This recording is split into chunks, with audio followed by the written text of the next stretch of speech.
Inaisa-isa ng Department of Social Welfare and Development at iba pang ahensya ng pamahalaan ang mga programang pinaglaanan nila ng pondo sa ilalim ng 2026 National Budget. Bukod sa pagtulong sa mga nangangailangan at pagresponde sa panahon ng sakuna at kalamidad, may mga bagong programang ipatutupad ang DSWD para mapagaan pa ang pamumuhay ng mga Pilipino. Yan ang ulat ni Gab Villegas. Ipinaliwanag ng ilang ahensya ang mga programa na kanilang prioridad sa ilalim ng 2026 General Appropriations Act. Sa press briefing sa Malacanang, ibinahagi ng Department of Social Welfare and Development kung saan 264.45 billion pesos ang kanilang budget ngayong taon. Nakatuon ang kanilang mga programa sa social welfare, development at disaster response. Aabot sa 63.9 billion pesos ang ilalaan para sa assistance to individual in crisis situations o AICS. Maglalabas rin ang DSWD, Department of Labor and Employment at Department of Planning, Economy and Development ng Joint Memorandum Circular na magbabawal sa mga politiko na magpunta sa mga payouts ng DSWD at tanging mga social workers lamang ang maaaring mamahagi sa mga payouts. We made sure na makasuhan yung dapat makasuhan.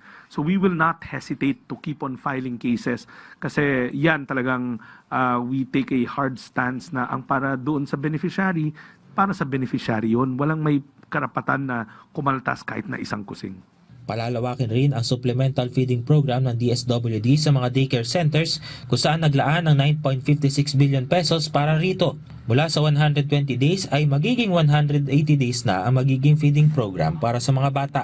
Aabot naman sa 51.8 billion pesos ang Social Pension Fund ngayong taon kung saan aabot sa karagdagang kalahating milyong seniors ang pwedeng ma-accommodate dahil sa pagtaas ng budget. Mayroon ring ilulunsad ang DSWD ng mga bagong programa tulad ng Project Aruga na tutulong sa mga magulang na mayroong mga anak na persons with disability.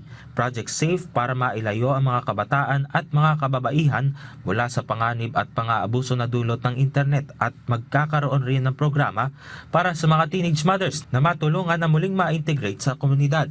Naglaan naman ng 216 million pesos ang kagawaran para sa kanilang Standards Bureau kung saan malaking bahagi ng pondo ang ilalaan para tulungan ang mga non-government organizations na nagpapatakbo ng care facilities. Sa ilalim nito, babayaran ng DSWD ang mga lisensyado, registered at accredited na mga private care facilities para sa cost of care ng kanilang mga inaalagaan sa halip na magpatayo ng dagdag na pasilidad na kakain ng matagal na panahon. Umakyat rin ang Quick Response Fund ng DSWD na makatutulong sa tuloy-tuloy na pagtugon sa panahon ng kalamidad. Ngayong taon, aabot na sa 3 bilyong piso ang QRF ng DSWD mula sa dating 1.75 billion pesos. Sisimulan rin ng DSWD ang pagtatayo ng Mindanao Disaster Resource Center sa Butuan City na makatutulong na mapadali pa ang relief distribution. Sisimulan rin ang pagtatayo ng 5 bahay pag-asa sa bansa para sa mga juvenile delinquent upang matugunan ang restorative justice. Muli naman binuhay ng Department of Human Settlements and Urban Development ang kanilang Community Mortgage Program kung saan target nila ang nasa 6,000 benepisyaryo para sa 36 na mga housing projects. Pinababa rin ng Pag-ibig Fund ang interest para sa socialized at economic housing na mula sa dating 6.25% interest ay 3% interest na lamang.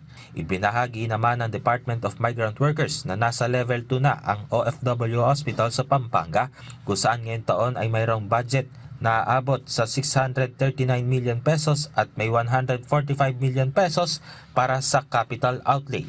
Gab Villegas para sa Pambansang TV sa Bagang Pilipinas.